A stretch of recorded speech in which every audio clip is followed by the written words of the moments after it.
94110055। हमारा email ID है responseurdu@etv.co.in। तो दोस्तों, अक्सर रसोई की आज की किस्त यहीं खत्म होती है। अगली बार 2 नई रेसिपीज के साथ हम आपके सामने जरूर हाजिर होंगे। तब तक के लिए मुझे दीजिए इजाजत। खुदा हाफिज।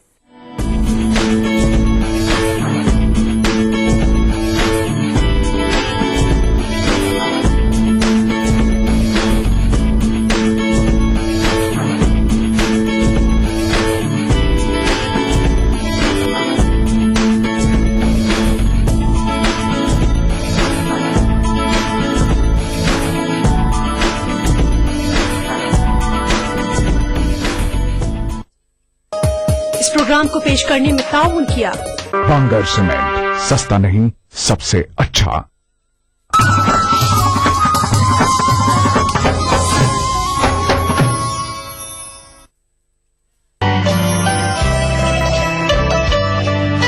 जो मेहनतों मशक्कतों से हल न हो सके कभी, हल न हो सके कभी, वो सारे काम माँ की एक दुआ से हो के रह गए। आग अपना पराया नहीं देखती, घर किसी का जलाने की जिद छोड़ दे। मैं मर भी जाऊं तो ये धरती माँ गोदी में रखती है। अब इतना गैर का बच्चा तो प्यारा हो नहीं सकता। इस सनीचर महफिल मुशायरा में देखिए आजमगढ़ के कुंडरा कहनी में मुनक्किदा एक शानदार कुल हिंद मुशायरा रात 9:30 बजे सिर्फ ETV उर्दू पर। ETV उर्दू पर अगला प्रोग्राम।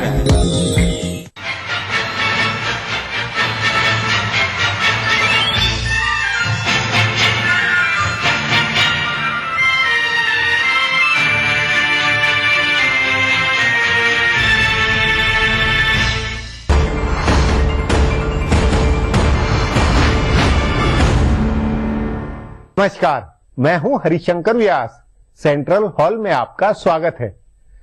देश के छत्रपों में यदि इन दिनों सर्वाधिक परेशान और हैरान कोई है तो वह मुलायम सिंह यादव और अखिलेश यादव होंगे। ये मीडिया को कोस रहे हैं। मुलायम सिंह की पार्टी जनता के भरपूर समर्थन से जीती थी। बेटे अखिलेश यादव की पॉजिटिव इमेज बनी। नौजवान मुख्यमंत्री के नाते पूरे देश में कौतुक बना।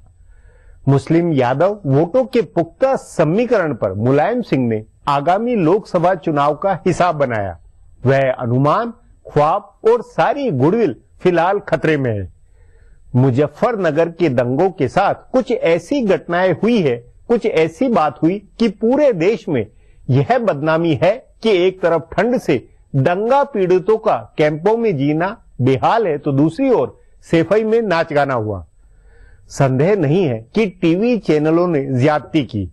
स्क्रीन की 2 विंडो में बेहाल दंगा पीड़ित बनाम नाच गाने की बार बार फुटेज दिखाई, पर इसमें सपा नेता राज्य सरकार की लापरवाही कम जिम्मेवार नहीं है। दंगा पीड़ित मुसलमानों को जब रिकॉर्ड तोड़ मुआवजा दिया गया तो उन्हें पहले ही कैंपों से घर लौटने के लिए क्यों नहीं कहा गया? सरकार ने मदद की और बदनाम भी हुई।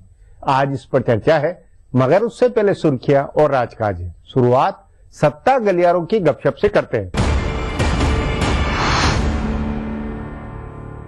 दिल्ली के वजीर आला अरविंद केजरीवाल 10 दिन के धरने का ऐलान करके फंस गए थे। उन्होंने कई चीजें गलत समझी हुई थी। उनको लग रहा था कि थानेदारों का तबादला आसानी से हो जाएगा। उनको ये भी लग रहा था कि धरने पर बैठे तो पूरी दिल्ली उमड़ जाएगी। इन दोनों में से कुछ भी नहीं हुआ। ऊपर से बारिश होने का बिल्कुल अंदाजा नहीं था और ये अंदाजा भी नहीं था कि मीडिया अचानक इतना मनफी हो जाएगा। तभी धरने के दूसरे दिन ही इसे खत्म कराने की कोशिश शुरू हो गई। आपके जराये का कहना है कि केजरीवाल की तबीयत दूसरे दिन बिगड़ गई थी। उनको ब्रोंकाइटिस है जो सर्दी की वजह से काफी बढ़ गया था।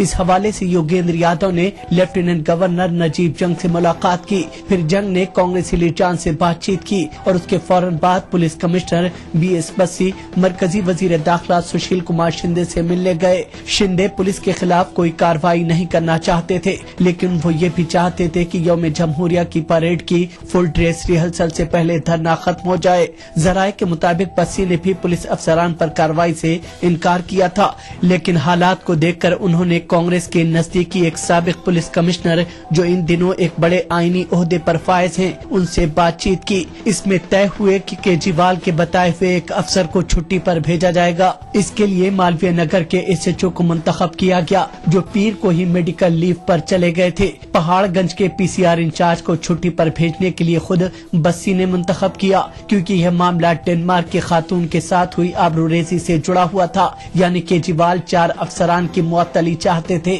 जबकि मरकज ने सिर्फ एक अफसर को छुट्टी पर भेजा। बिहार में भारतीय जनता पार्टी के हक में बहुत अच्छा माहौल बना है। हाल के दिनों में हुए एक मीडिया ग्रुप के जरिए कराए गए सर्वे का अंदाजा है कि बिहार में बीजेपी सबसे बड़ी पार्टी रहेगी। उसे 16 से 24 सीटें मिल सकती हैं। माना जा रहा है कि बिहार की 40 में से निसफ सीटें बीजेपी जीत सकती है। चुनांचे इस माहौल में बीजेपी के तमाम पुराने और कद्दावर लीडरान लोकसभा में किस्मत आजमाना चाहते हैं, लेकिन मुश्किल ये है कि पार्टी में बाहर से आने वाले लीडरान की होड़ लगी है। उन सबको भी टिकट चाहिए। इससे कई सीटों पर पार्टी के कद्दावर लीडरान की कुर्बानी तय मानी जा रही है। सीवान के मौजूदा आजाद member parliament Om Prakash Yadav BJP में शामिल हो गए हैं। पार्टी सीवान में RJD के शहजोर रहनुमा मोहम्मद शहाबुद्दीन की अहलिया के खिलाफ उनको ही लड़ाएगी। इस सीट पर बीजेपी की रियासती सदर मंगल पांडे दावेदार थे, लेकिन अब उनको दावेदारी छोड़नी पड़ेगी। इसी तरह वाल्मीकि नगर सीट से पार्टी के कद्दावर रहनुमा चंद्रमोहन राय दावेदार थे, लेकिन साबिक पेट्रोलियम सेक्रेटरी RS पांडे के बीजेपी में शामिल होने के बाद उनको वहां से टिकट दिए जाने पर गौर किया जा रहा है। ऐसे ही बीजेपी के कद्दावर रहनुमा और रियासती कोर कमेटी के रुकन अमरेंद्र प्रताप सिंह आरा से इलेक्शन लड़ना चाहते थे, लेकिन साबिक दाखिला सेक्रेटरी RK सिंह की वजह से उनकी सीट खतरे में आ गई है। ऐसे ही बांका से लेकर औरंगाबाद और मुजफ्फरपुर से लेकर गोपालगंज तक बीजेपी के पुराने लीडरान को टिकट नहीं मिलना है। लोकसभा इलेक्शन से 3 महीना कबल लीडरान के पार्टी छोड़ने और दूसरी पार्टियों में शामिल होने का सिलसिला शुरू हो गया है। मगरबी बंगाल में तृणमूल कांग्रेस के मेंबर पार्लियामेंट सुमेन मित्रा ने ममता बनर्जी को छोड़कर एक बार फिर पुरानी पार्टी कांग्रेस का दामन थाम लिया है। तृणमूल कांग्रेस से कांग्रेस में जाते ही उन्होंने ममता बनर्जी पर नुक्ताचीनी शुरू कर दी। इसकी जवाबी कार्रवाई में तृणमूल ने कांग्रेस के 2 लीडरान को अपनी पार्टी में शामिल कराया। रियासती कांग्रेस की खातून सेल की सरबराह रही मैत्री और रियासती कांग्रेस के साबिक नायब सदर नित्यानंद डे को तृणमूल का रुकन बनाया गया है। दिल्ली से मुत्तसिल हरियाणा में कांग्रेस के गुड़गांव से मेंबर पार्लियामेंट राव इंद्रजीत सिंह कांग्रेस से अलग होकर बीजेपी के साथ जुड़ गए हैं। कहा जा रहा है कि वो अपनी पुरानी सीट से इस बार बीजेपी के टिकट पर इलेक्शन लड़ेंगे। बीजेपी जराये के मुताबिक कांग्रेस के कुछ और रहनुमा उनके राब्ते में हैं। उधर बिहार में 2 आजाद मेंबरान पार्लियामेंट पुतुल कुमारी और ओम प्रकाश यादव बीजेपी में शामिल हो गए हैं। नरेंद्र मोदी से मिलने वाले JDU के 2 मेंबरान पार्लियामेंट जय नारायण निषाद और पूर्णमासी राम अभी बीजेपी में शामिल नहीं हुए हैं, लेकिन वो सिर्फ एक रस्म है। उत्तर प्रदेश में विजय बहादुर सिंह और संजय सिंह जैसे मेंबरान पार्लियामेंट के इस बार बीजेपी के टिकट पर लड़ने का इम्कान है। बिहार, उत्तर प्रदेश में कांग्रेस और इलाकाई पार्टियों के कई मेंबरान पार्लियामेंट बीजेपी में जाना चाह रहे हैं। अब आज की ताजा सुर्खियां हैं, ये लीक से कुछ हटकर है। इनसे देश की दशा दिशा की हाल बूझ सकेंगे। मरकजी वजीर खजाना पी चिदम्बरम ने कहा है कि अगर कांग्रेस पार्टी इख्तदार में आती है तो उनको पुख्ता यकीन है कि राहुल गांधी वजीर आजम बनेंगे। चिदम्बरम ने कहा है कि उनको लगता है कि अगले इलेक्शन में किसी भी पार्टी को अक्सरियत नहीं मिलेगी और अगर हुकूमत बनाने के लिए कांग्रेस को मदऊ किया गया तो राहुल गांधी वजीर आजम होंगे। आलमी इक्तसादी कॉन्फ्रेंस में शिरकत करने के लिए दावोस पहुंचे वजीर खजाना ने राहुल गांधी की तारीफ करने के साथ ही भारतीय जनता पार्टी पर जमकर आकर हमला किया। उन्होंने कहा कि बीजेपी समाज के तमाम तबकात की नुमाइंदगी नहीं करती है। चिदम्बरम ने कहा है कि नरेंद्र मोदी ने कभी किसी मुसलमान को टिकट नहीं दिया। हिंदुस्तान की इक्तसादी हालत के बारे में चिदम्बरम ने कहा कि मुल्क की इक्तसादियात पटरी पर वापस लौट आई है। उन्होंने कहा है कि रवा माली साल में तरक्की की शरह 5% रहेगी, लेकिन अगले साल ये बढ़कर 6% हो जाएगी। हुकूमत दिल्ली में वजीर कानून सोमनाथ भारती पर कार्रवाई का दबाव बढ़ गया है। उनके खिलाफ एक अफ्रीकी खातून ने बयान दर्ज कराया है। युगांडा की इस खातून ने इल्जाम आयद किया है कि सोमनाथ भारती की क़यादत में एक मुश्तइल हुजूम आधी रात के बाद उनके कमरे में दाखिल हुआ और उनके साथ मारपीट की। उनसे कहा गया कि वो मुल्क छोड़ दें, नहीं तो एक एक करके सभी को मार दिया जाएगा। युगांडा की खातून ने कहा कि दिल्ली पुलिस ने मौके पर पहुंचकर उनकी जान बचाई।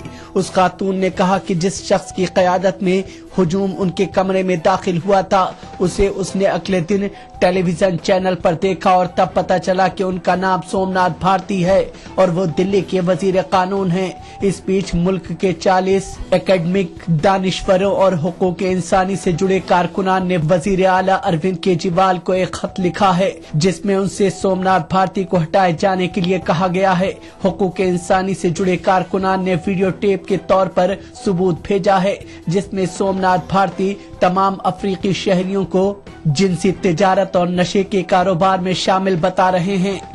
दिल्ली में रेल भवन के नजदीक दिल्ली के वजीर आला अरविंद केजरीवाल के धरने के सिलसिले में दिल्ली पुलिस ने मुकदमा दर्ज कर लिया है। रेल भवन इंतहाई सिक्योरिटी वाले इलाके में आता है और उस इलाके में दफा 144 लगाई गई थी। पुलिस ने बताया है कि 20 और 21 जनवरी को हुए धरने के मामले में नामालूम अफराद के खिलाफ मुकदमा दर्ज किया गया है और पुलिस इसकी तफ्तीश करेगी। पुलिस ने पब्लिक सर्विस को उसकी जिम्मेदारी अदा करने से रोकने और नुकसान पहुंचाने के 2 मामलात में FIR दर्ज की है। केजरीवाल के 2 दिन के धरने के दौरान आप कारकुनान की पुलिस से झड़पें हुई थी, जिसमें 31 लोग जख्मी हुए थे। आम आदमी पार्टी के रहनुमा कुमार विश्वास की जानिब से अगले लोकसभा इलेक्शन में चैलेंज मिलने के बाद पहली बार कांग्रेस के नायब सदर राहुल गांधी आज अपने इंतखाबी हलके अमेठी पहुंचे। वो 2 दिन अपने इंतखाबी हलके में रहेंगे और लोकसभा इंतखाबात की तैयारियों को लेकर पार्टी लीडरान से तबादला ख्याल करेंगे। इसके अलावा वो मरकजी हुकूमत की जानिब से चल रहे प्रोजेक्टों का जायजा भी लेंगे। इसके अलावा भी उनके कई प्रोग्राम हैं। पहले उनको 10 जनवरी को अमेठी जाना था, लेकिन बारिश की वजह से उनका प्रोग्राम मंसूख कर दिया गया था। उसके बाद 12 जनवरी को अमेठी में रैली करके कुमार विश्वास ने उनको चैलेंज किया। राहुल के साथ उनकी बहन प्रियंका गांधी वाड्रा भी अमेठी पहुंची हैं। फरोग इंसानी वसाइल के मरकजी वजीर बराए ममलिकती उमूर शशि थरूर की आजहानी अहलिया सुनंदा पुष्कर के बेटे शिव मेनन ने थरूर को बड़ी राहत दी है। उन्होंने अपनी मां की मौत से जुड़े तमाम कयास आराइयों को खारिज करते हुए कहा है कि शशि थरूर और उनकी मां के बीच कभी कभार होने वाले इख्तलाफात के बावजूद काफी मोहब्बत थी। उन्होंने कहा कि उन्हें नहीं लगता है कि मरकजी वजीर उनकी मां को जिनसी तौर से नुकसान पहुंचा सकते थे। उन्होंने खुदकुशी के कयासों को भी खारिज कर दिया। 21 साल के शिव मेनन ने कहा है कि उनकी मां बहुत मजबूत थी और खुदकुशी नहीं कर सकती हैं। मेनन ने कहा कि उनकी मां की मौत मीडिया की खबरों के सबब पैदा हुआ दबाव, कशीदगी और दवा के इस्तेमाल की गड़बड़ी के सबब इत्तफाकन हुई है। शिव मेनन सुनंदा और उनके साबिक शौहर के बेटे हैं। गुज़िश्ता हफ्ते जुमा को सुनंदा पुष्कर की लाश दिल्ली के एक होटल में मिली थी। SDM की हिदायत से पुलिस कत्ल और खुदकुशी दोनों पहलुओं से उनकी मौत की तफ्तीश कर रही है। आम आदमी पार्टी के रहनुमा कुमार विश्वास इन दिनों बरसों पहले मुशायरों में किए गए अपने तबसरे के लिए माफी मांगने में मसरूफ हैं। ताज़ा मामला केरल की नर्सों का है, जिनके बारे में उन्होंने 2008 के एक मुशायरे में कई काबिले एतराज तबसरे किए थे। 6 साल पुराना वीडियो निकाल कर उनके खिलाफ कई जगह एहतजाज किए गए और कोची में कांग्रेसी कारकुनान ने आपके दफ्तर पर हमला किया। विश्वास ने उस पर माफी मांगते हुए कहा है कि कभी किसी के जज्बात को ठेस पहुंचाने की उनकी मंशा नहीं रही है। विश्वास ने आपके केरल यूनिट को भेजे अपने एक बयान में कहा है कि उन्होंने कभी जानबूझकर किसी के जज्बात को ठेस पहुंचाना नहीं चाहा है। उन्होंने कहा है कि अगर उनके अल्फाज ने कुछ लोगों के जज्बात को ठेस पहुंचाई है तो वो दिल से माफी मांगते हैं। फिलहाल अब एक ब्रेक है, फिर राजकाज की खबर देने वाली बातें होगी।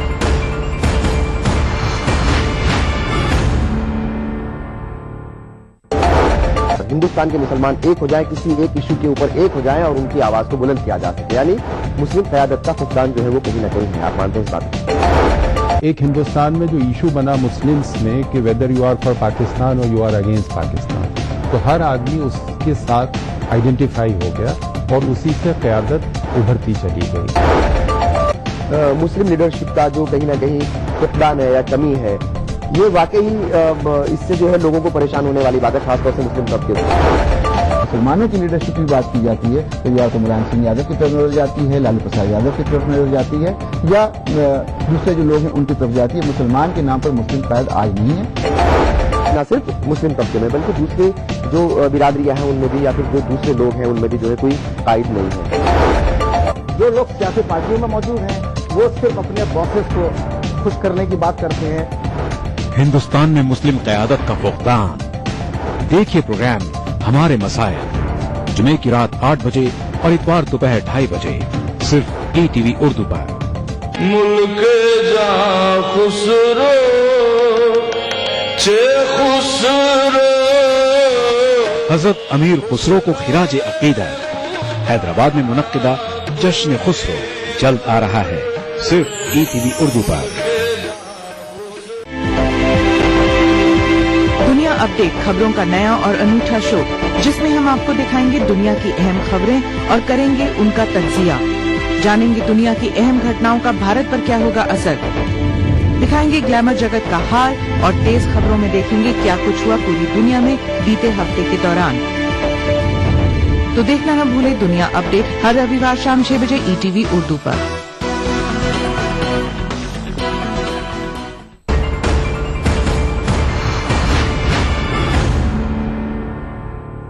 ब्रेक के बाद आपका स्वागत है। हाशिए में इधर उधर कई बातें व घटनाएं दबी हुई होती है, इनका खासा राजनीतिक अर्थ होता है। उन्हीं में से पेश है राजकाज की कुछ बातें। लोकपाल को लेकर पार्लियामेंट इजलास तक कांग्रेस और बीजेपी के बीच टकराव बढ़ेगा। कांग्रेस के नायब सदर राहुल गांधी चाहते हैं कि इंतखाबात में जाने से पहले लोकपाल बन जाए और कांग्रेस उसका सेहरा अपने हाथ में ले, लेकिन बीजेपी रहनुमा इसमें रुकावट खड़ी करेंगे। बीजेपी ने पहले तो इस पर सवाल उठाया कि कांग्रेस इसका सेहरा कैसे ले सकती है। बीजेपी मजलिस आमला के इजलास में भी राजनाथ सिंह ने कहा कि इसका सेहरा अन्ना हजारे को जाता है, लेकिन राहुल की पहल पर वजारत पर्सनल ने लोकपाल और उसके 8 अरकान के लिए अखबारात में इश्तिहार दे दिया। बीजेपी रहनुमा अरुण जेटली ने इस पर सवाल उठाया है। उन्होंने कहा है कि वजारत पर्सनल को इश्तिहार देने का अख्तियार नहीं है। जेटली के मुताबिक लोकपाल मुंतखब होने वाले इदारे के 4 रुकन वजीर आजम, स्पीकर, चीफ जस्टिस और लोकसभा में हिज़्ब इख्तिलाफ के रहनुमा पहले मिलेंगे, फिर वो 5वें रुकन का इंतखाब करेंगे। तब 5 लोग 7 रुकनी सर्च कमेटी तश्कील देंगे और वो कमेटी इश्तिहार निकालेगी। बीजेपी इस मसले को आसानी से आगे नहीं बढ़ने देगी। कांग्रेस के नायब सदर राहुल गांधी अगले लोकसभा इलेक्शन के लिए बड़ी बेचैनी से कोई गेम चेंजर आइडिया तलाश कर रहे हैं। लोकपाल से लेकर खवातीन रिजर्वेशन और इंसदाद फिरकावाराना तशद्दुद बिल जैसे कई अहम इशूज उनके दिमाग में हैं। कांग्रेस जराये के मुताबिक राहुल गांधी चाहते हैं कि इंतखाबात से कबल लोकपाल बन जाए और बदउनवानी रोकने के लिए पार्लियामेंट में पेश 4 बिलों को पास कर दिया जाए तो पार्टी बदउनवानी मुखालिफ मुहिम को इशू बना सकती है। इसके अलावा सोनिया और राहुल गांधी दोनों चाहते हैं कि खवातीन रिजर्वेशन बिल भी पेश हो जाए। सोनिया गांधी पहले इसके इशारे दे चुकी हैं और भोपाल में राहुल गांधी ने भी कहा कि अब पार्लियामेंट व असम्बलियों में खवातीन को 33% रिजर्वेशन देने का वक्त आ गया है। ऐसे ही कांग्रेस के कई रहनुमा इंसदाद फिरकावाराना तशद्दुद बिल भी पेश कराने की जल्दबाजी में है। चुनांचा तय है कि 2 हफ्ते के इजलास में कई चौंकाने वाले काम किए जा सकते हैं। अखिलेश सरकार का राजकाज इमेज बिगाड़ने वाला बना है। शुरुआत गजब गुडविल के साथ हुई थी, मगर यादव कुनबे के अलग अलग सत्ता केंद्रों और प्रचार प्रसार में नासमझी ने सब गुड़ गोबर कर दिया है। इस पर आगे चर्चा करें उससे पहले देखें मेरा ये खुलासा। उत्तर प्रदेश के वजीर आला अखिलेश यादव इन दिनों मीडिया मालिकों की पोल खोलने में लगे हैं। वो बता रहे हैं कि उन्होंने किसको क्या दिया और बदले में उन्होंने उनके साथ क्या किया। ऐसा लग रहा है कि अखिलेश यादव अपनी हुकूमत और पार्टी की तमाम मुश्किलात की जड़ मीडिया को मान रहे हैं, लेकिन ये बात सिर्फ मामूली तौर से ही दुरुस्त है। ये सही है कि मीडिया ने उनके गाँव में हर साल होने वाले सैफई महोत्सव के इनकाद को बहुत ज्यादा तोल दिया और वहाँ फिल्मी अदाकारों के जमावड़े को मुजफ्फरनगर के फसाद मुतासरीन से जोड़ दिया। मीडिया ने इसी तरह अखिलेश हुकूमत के वज़रा के बैरून ममालिक के दौरे को बहुत ज्यादा दिखाया और उसे रकम की बर्बादी करार दिया। इससे वजीर आला की नाराजगी का सबब समझ में आता है, लेकिन कामकाज से लेकर फसादात और नस्म नस्क की हालत को लेकर अखिलेश हुकूमत पर जिस तरह से नुक्ताचीनी हो रही है वो सिर्फ मीडिया की वजह से नहीं है। 2 साल पहले लोगों ने अखिलेश यादव में एक इम्कान तलाश किया था और नई क़यादत की चाह में सपा को जबरदस्त वोट मिले थे।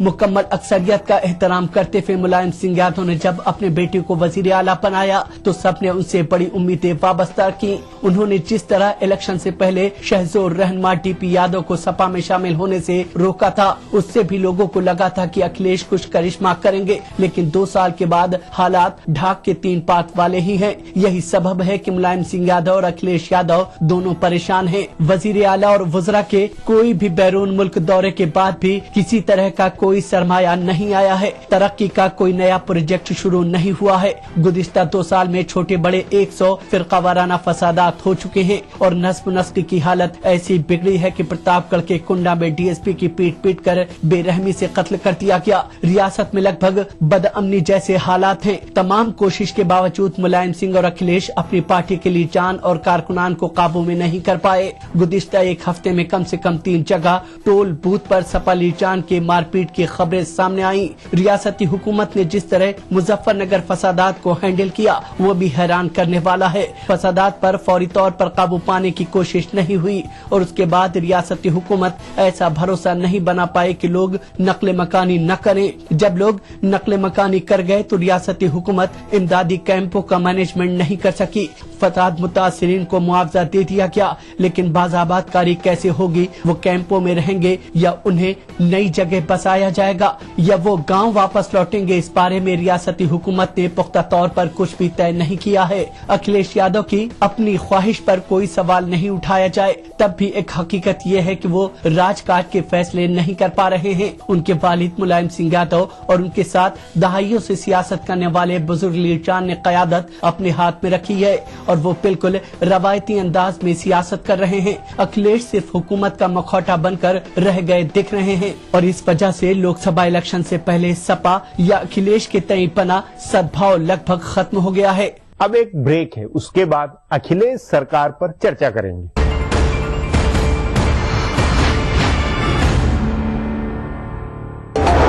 हिंदुस्तान के मुसलमान एक हो जाए, किसी एक इशू के ऊपर एक हो जाए और उनकी आवाज को बुलंद किया जा सके, यानी मुस्लिम क़यादत का फुकदान जो है वो कहीं ना कहीं है। आप मानते हैं इस बात? एक हिंदुस्तान में जो इशू बना मुस्लिम्स में कि whether you are for Pakistan और यू आर अगेंस्ट पाकिस्तान, तो हर आदमी उसके साथ आइडेंटिफाई हो गया और उसी से क़यादत उभरती चली गई।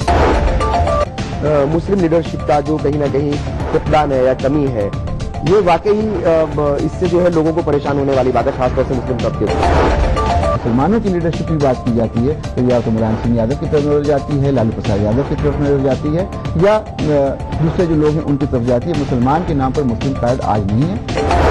न सिर्फ मुस्लिम तबके में बल्कि दूसरे जो बिरादरियां हैं उनमें भी या फिर जो दूसरे लोग हैं उनमें भी जो है कोई कायद नहीं है। जो लोग सियासी पार्टियों में मौजूद हैं वो सिर्फ अपने बॉसेस को खुश करने की बात करते हैं।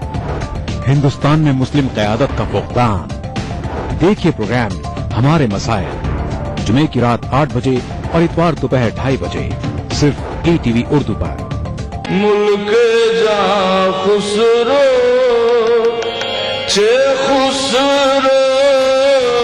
हजरत अमीर खुसरो को खिराज अकीदत। हैदराबाद में मुनक्किदा जश्न खुसरो जल्द आ रहा है सिर्फ ETV उर्दू पर।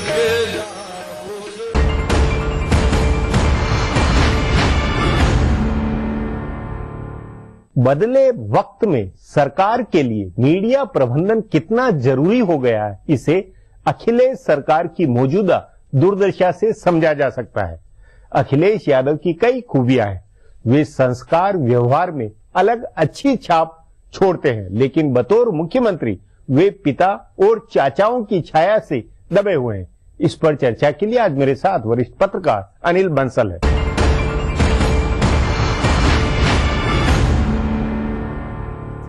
अनिल जी, क्या ये नहीं लगता कि मीडिया में जिस तरह का विवाद है वो मुलायम सिंह यादव और अखिलेश यादव दोनों की लीडरशिप या दोनों की समझ के में कमी के कारण ये संकट बना?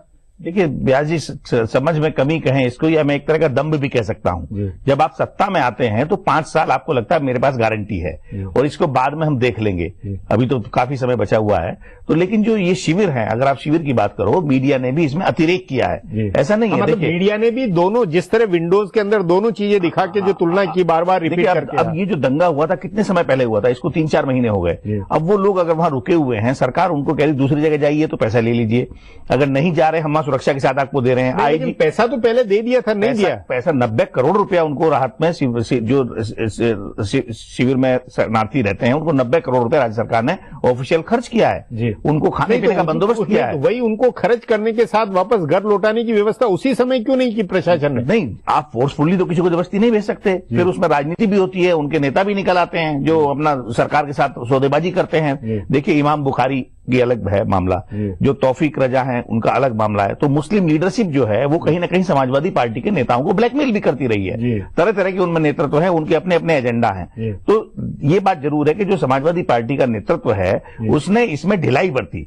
उसमें कड़ाई करते हुए इसमें अब आकर ये हुआ कि कई फालतू के जो शिविर थे वो समाप्त किए गए, जिसमें अब ये प्रचार हुआ कि बुलडोजर चलाया, ये चलाया। अरे भाई, आप कोई लिमिट है, कितना राज्य सरकार वहन करेगी? और जब तक वहां नॉर्मलसी नहीं आएगी, जब तक लोग अपने घरों को नहीं लौटेंगे, तब तक आप नॉर्मलसी क्लेम नहीं हो सकती, नहीं बताई जा सकती। तो ये जो स्थिति है, रही आप सैफी महोत्सव की बात, इसमें कोई दो राय नहीं है कि जो आप पार्टी का प्रभाव है आज हर राजनीतिक दल को, हर सरकार के कामकाज को उसके पैमाने पर देखा जा रहा है। वो उसके देखने का नजरिया बदल गया, उसके नाते राज्य सरकारों को सावधानी बरतनी चाहिए। अन्यथा अगर आप वैसे देखें, सैफई महोत्सव पहली बार नहीं हुआ, और सैफई महोत्सव वो हर साल करते हैं, और उसमें ऐसा नहीं है कि सिर्फ एक दिन का हमने फुटेज ले लिया कि सांस्कृतिक कार्यक्रम को उठाया, वहां खिलाड़ियों को सम्मानित किया गया, वहां कलाकारों को सम्मानित किया गया, वहां प्रतिस्पर्धाएं होती हैं। ऐसे तो कल आप ओलंपिक जो उत्सव होता है, राष्ट्रमंडल खेल होते हैं, उसमें भी आप कहोगे गरीब देश जो है ऐसा आयोजन कैसे कर सकता है? नहीं, वो सब ठीक है, लेकिन कुल मिला के जब वो विवाद शुरू हुआ तभी प्रशासन का या राज्य सरकार का या मुख्यमंत्री और मुलायम सिंह यादव इनका नहीं चेतना और लापरवाही बरतना, ये इनके कुल मिला के लापरवाही और अहंकारी कुछ एक तो ये जो मुझे लगता है, जैसे आपने कहा, कहीं ना कहीं जो समाजवादी पार्टी है उसका मीडिया प्रबंधन भी कमजोर हुआ है, और राजनीतिक सोच भी कुल मिला के कोई ज्यादा कोई ऐसा पॉलिट ब्यूरो नुमा कुछ विचार करे, ऐसा कुछ है नहीं, सोच नहीं है। और अभी देखिए जो होना चाहिए, अभी आप प्रेस कॉन्फ्रेंस कर रहे हैं, आप मीडिया मैनेजमेंट में आपके लोग हों, वरिष्ठ पत्रकारों से मिलें, उनको बताएं, हो सकता है आपकी सरकार ने अच्छे काम किए हों, लेकिन जो मीडिया में समझदार लोग हैं उनके साथ आप, अब रामगोपाल यादव के पास लोगों से मिलने के लिए समय नहीं है, मुलायम सिंह यादव के पास समय नहीं है, तो जो दिल्ली के पत्रकार हैं, लखनऊ के सब पत्रकार ऐसा नहीं है वो सबको आज कोस रहे हैं कि सब पत्रकार खराब नहीं, यही पत्रकार थे जो मायावती सरकार के खिलाफ इनका माहौल बनाया और अखिलेश यादव का पूरे देश भर में एक हवा बनवाई की साइकिल यात्राओं को किस तरह से प्रचारित किया, तब ये मीडिया अच्छा था, आज ये मीडिया खराब है। तो मुझे लगता है इनको कहीं ना कहीं अपने भीतर झांक के देखना चाहिए और जो अपनी कमजोरियां उनको दुरुस्त करना चाहिए। ये मैं मानने को तैयार हूं कि मीडिया ने थोड़ा सा अतिरेक इनके साथ किया है, और जो जैसे मुजफ्फरनगर के जो शिविर हैं उन पर कुछ ज्यादा ही इलेक्ट्रॉनिक मीडिया ने बहुत अतिरेक किया है, उससे बड़ी बड़ी घटनाएं कहीं हुई हैं, उस तरह से नहीं दिखाया गया। लेकिन कहीं ना कहीं इस सबसे राजनीतिक माहौल प्रदेश के अंदर क्या मानते हैं आप? क्या सचमुच में मुलायम सिंह अब संकट में है, राजनीतिक हवा उनकी जमीन खिसकी है, कुछ आप पार्टी बीजेपी क्या एक मोटा क्या रूप? ये तो निश्चित रूप से ब्याजी, जब अखिलेश यादव सत्ता में आए थे तो वो कोई मुलायम सिंह यादव के सपा के पुराने वोट बैंक के बल पर नहीं आए थे। 226 सीटें आम आदमी का उनको समर्थन मिला था, सभी जातियों का समर्थन मिला था, तो उनकी छवि बिगड़ी है। वो सर्वजन के नेता थे, आप पार्टी के नेता थे, जिसको इन्होंने गंवाया है और आज वो संकट में है। इसमें कोई कहने में मुझे संकोच नहीं है। आज जो माहौल लग रहा है उसमें कहीं ना कहीं मुलायम सिंह जी संकट में है। देखिए उनके जो नेता है वो अंड बंड बोल रहे हैं मंत्री, उन पर कोई नियंत्रण नहीं है। मुलायम सिंह खुद विपक्ष की भूमिका में आ जाते हैं, वो धमकाते हैं मंत्रियों को। उन्होंने यहां तक कह दिया कि भाजपा की सरकारें 3-3 बार बन रही है, हमारी दूसरी बार नहीं बनती, तो कहीं ना कहीं करते उनको ख्याल है। बस कहीं ना कहीं जो दुरुस्त करने की स्थिति है वो चुस्त दुरुस्त नहीं कर पा रहे हैं, नियंत्रण नहीं है जैसे पहले से छवि बनी। उसके कारण ये नहीं लगता है कि यादव परिवार में ही कई वो जो पावर सेंटर होने के कारण और अखिलेश यादव का बतौर मुख्यमंत्री अपने आप को एसर्ट करते हुए कमान संभालना, इसमें कमी होने की वजह से ये सब है? निश्चित रूप से देखिए, एक तो शुरू से ये बातें आ रही है कि कई मुख्यमंत्री की तरह प्रोजेक्ट हो रहे हैं, कहीं ना कहीं अखिलेश यादव की अतिरिक्त भलमनसाहत, जैसे चूंकि जब आप परिवार के बच्चे हैं तो आप अपने बड़ों का, बुजुर्गों का सम्मान करते हैं। इस मामले में वो कुछ भी कहे संस्कारवान मतलब है, वो बिल्कुल अखिलेश के अंदर ये बात शुरू से रही है, उनके अंदर संस्कारशीलता रही है, पर वो संस्कारशीलता जब आप कुर्सी पर होते हैं, प्रशासन में और राजकाज में गड़बड़ हो रही है। आप परिवार में किसी के अपने पैर छुए बड़े के, लेकिन जब आप मुख्यमंत्री हैं तो आपको दबंगई के साथ, धमक के साथ, कल्याण सिंह कहते थे जिसकी हनक नहीं है, धमक नहीं है, वो प्रशासन नहीं चला सकता। तो अभी अखिलेश यादव को असर्ट करना है, आपने ठीक कहा, और अपने को धमक क्रिएट करनी है। धमक से राज चलता है, मिमियाने से या रियाया बहुत विनम्रता करने से राज नहीं चलता।